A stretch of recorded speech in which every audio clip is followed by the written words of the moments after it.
physical education was never my forte growing up. Not only was I the second fattest kid in class, but I also couldn't for the life of me throw or catch a ball of any size. My one special power was staying awake for a long time, thanks to the influence of my father and the boot camp mentality with which he ran the family business. But that little bit of physical pride meant nothing when running loops around the school and constantly getting lapped by all my classmates. I always felt it was so boring, not to mention tiring, to run those loops around the school grounds. Although I wasn't particularly good at it, I knew I wasn't the only exhausted one. Even the fastest runners looked winded by the time I got to the finish line.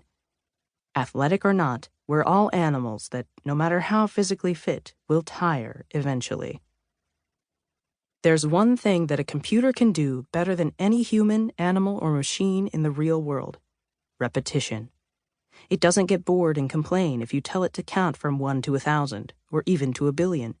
You just tell it to start at 0, add 1, and repeat until your target number is reached. And the computer just goes off and does it. For example, I type in these 3 lines of code into my computer. Top equals 1,000,000,000. I equals 0. While I is less than top, then I equals I plus 1. Which compels the computer to count to 1,000,000,000 within 1 minute, and it's then waiting for me to give it a new set of instructions to execute under my complete control. It's eager to please me. Let's think about that for a second. The hamster on the treadmill spins it round and round fast, but eventually tires. The Formula One racing car races the track at high speeds, but eventually runs out of gas and needs to stop. If the hamster were to not stop, we would be rather concerned. Our first thought would be, freaky. If the F1 race continued with no need for the cars to make a pit stop, we'd think to ourselves, magic. But a computer running a program, if left powered up, can sit in a loop and run forever, never losing energy or enthusiasm. It's a metamechanical machine that never experiences surface friction and is never subject to the forces of gravity like a real mechanical machine, so it runs in complete perfection. This property is the first thing that sets computational machines apart from the living, tiring, creaky, squeaky world.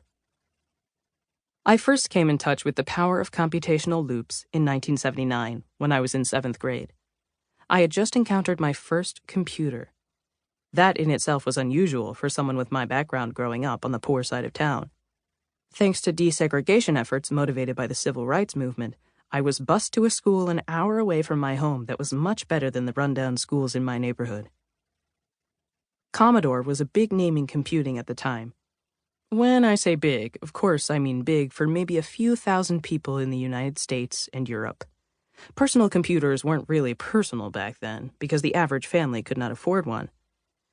The Commodore PET, Personal Electronic Transactor, was manufactured in the United States with a small screen displaying text in only fluorescent green, a tiny tactile keyboard, and a tape cassette drive for storage. It had 8 kilobytes of total memory, and its processing speed was 1 megahertz. In comparison, the average mobile phone has 8 gigabytes and runs at 2 gigahertz, which is a 1,000,000-fold increase in memory and a 1,000-fold increase in speed. There was no internet yet, so you couldn't search for anything. There was no Microsoft, so you couldn't do your schoolwork on a word processor or a spreadsheet. There was no touchscreen or mouse, so you couldn't directly interact with what was on the monitor. There were no color or grayscale pixels to display images with, so you couldn't visually express information. There was only one font, and text was only uppercase. You would navigate the computer screen by pressing the cursor keys, up, down, left, right. And any functionality that you wanted it to have, you would need to type in a program to create it yourself, or type it in line by line from a book or magazine. As you can imagine, the computer sat in the classroom generally unused. It was not only useless, it was soulless as an experience. No expressive or informative images, no stereo sound or the latest tunes. No utility or empowerment with an amazing set of apps. It just blinked at you, constantly, with its cursor rectangle, awaiting you to type in instructions for it to follow.